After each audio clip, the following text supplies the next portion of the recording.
আসসালামু আলাইকুম। আজ সোমবার ১৯ মাঘ ১৩ সাবান ২রা ফেব্রুয়ারি। বাংলাদেশ বেতার, রাজশাহী। স্থানীয় সংবাদ পড়ছি উম্মে সালমা।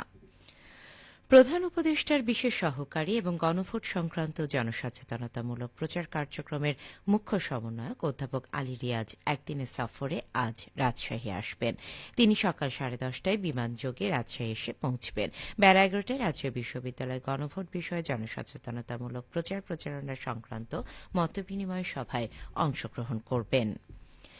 আসন্ন জাতীয় সংসদ নির্বাচন ও গণভোট উপলক্ষে ভোটার উদ্বুদ্ধকরণ এবং জনসচেতনতা বৃদ্ধির লক্ষ্যে নাটোরে 10 মিনিটস ব্রিফ অনুষ্ঠিত হয়েছে। গতরাতে নাটোর সদর উপজেলার খোলাবাড়িয়া সৈয়দ মোড়ে নির্বাচনী ব্রিফ প্রদান করেন জেলা তথ্য অফিসার মোহাম্মদ আব্দুল আওয়াল। তথ্য অফিসার বলেন, আগামী 12 ফেব্রুয়ারি একই দিনে দুইটি পৃথক ব্যালটে জাতীয় সংসদ নির্বাচন ও গণভোট অনুষ্ঠিত হবে।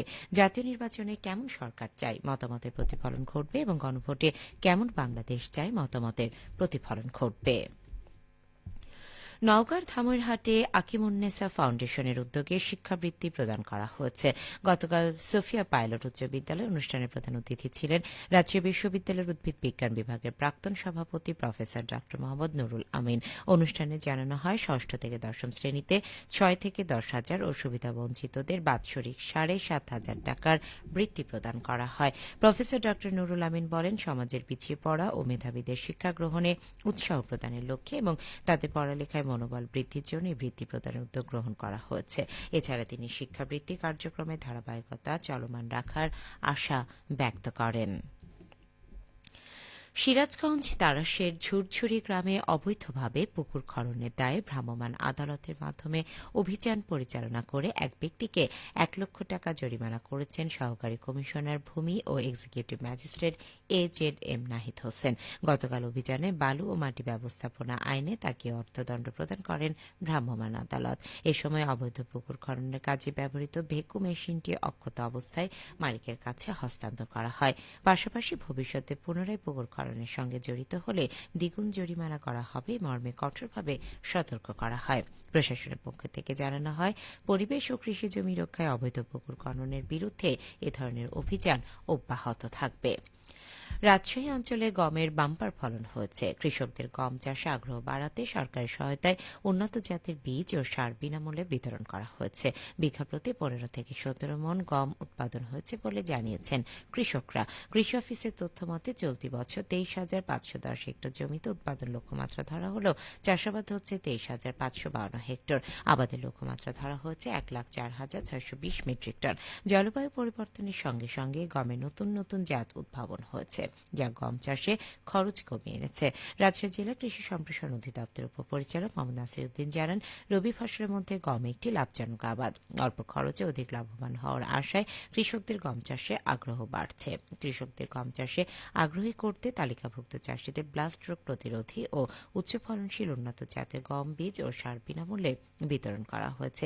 একই সাথে গম চাষ করতে কৃষকদের নানাভাবে পরামর্শ দেওয়া হয়েছে। রাজশাহীর গোদাগাড়ী উপজেলায় মৌসুমের প্রথমবারের মতো বাণিজ্যিকভাবে জিরা চাষ শুরু হয়েছে। এতে নতুন আশার আলো দেখছেন স্থানীয় কৃষকরা। আমদানি নির্ভরতা কমানো, অভ্যন্তরীণ চাহিদা পূরণ এবং জিরাকে লাভজনক অর্থকরী ফসল হিসেবে পরিচিত করাই এ উদ্যোগের মূল লক্ষ্য। চলতি মৌসুমে গোদাগাড়ী উপজেলায় পরীক্ষামূলকভাবে প্রায় 1 একর জমিতে জিরা চাষ করা হয়েছে। কৃষি সম্প্রসারণ অধিদপ্তরের তথ্য মতে প্রতি বিঘা জমিতে গড়ে প্রায় 110 কেজি জিরা উৎপাদনের সম্ভাবনা রয়েছে। সে হিসেবে 1 একর জমি থেকে প্রায় 330 কেজি জিরা উৎপাদন হতে পারে। উৎপাদন খরচ কম, স্বল্প শ্রম এবং তুলনামূলক বেশি লাভ হওয়ায় এই মশলা ফসল চাষে আগ্রহ বাড়ছে কৃষকদের মাঝে। খেলার খবর। রাজশাহী প্রকৌশল ও প্রযুক্তি বিশ্ববিদ্যালয় আয়োজিত আন্তঃহল ব্যাডমিন্টন টুর্নামেন্টের ফাইনালে শেরেবাংলা হল চ্যাম্পিয়ন ট্রফি অর্জন করেছে।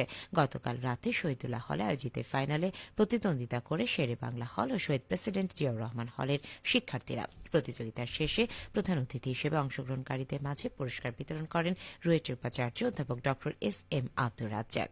এর আগে গত 27 জানুয়ারি রাতের আন্তঃরুয়েট ব্যাডমিন্টন টুর্নামেন্টের উদ্বোধন করা হয়। ছাত্র কল্যাণ দপ্তর আয়োজিত এই টুর্নামেন্টে রুয়েটের মোট 16টি টিম এই টুর্নামেন্টে অংশ নেয়।